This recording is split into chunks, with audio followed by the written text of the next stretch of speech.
আপনি কি জানেন মৌমাছিরা জ্যামিতি বা জিওমেট্রি বোঝে? চার্লস ডারউইন মৌচাকের গঠনকে ইঞ্জিনিয়ারিংয়ের মাস্টারপিস বলেছেন।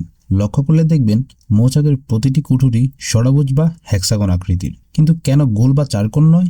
গণিতবিদরা প্রমাণ করেছেন ষড়ভুজ আকৃতির ঘর বানালে সবচেয়ে কম মোম খরচে সবচেয়ে বেশি মধু জমানো যায়, অর্থাৎ তারা সর্বোচ্চ জায়গার ব্যবহার নিশ্চিত করে।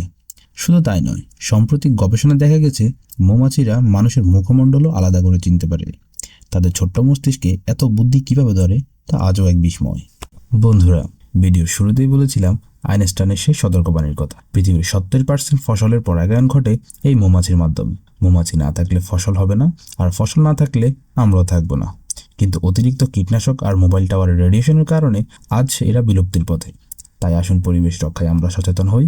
আজকের এই তথ্যগুলি কি আপনাদের জানা ছিল? কমেন্ট করে জানান। ভিডিওটি ভালো লাগলে লাইক দিন এবং বন্ধুদের সাথে শেয়ার করে তাদেরও জানার সুযোগ করে দিন। দেখা হবে পরের ভিডিওতে। ততক্ষণে ভালো থাকুন।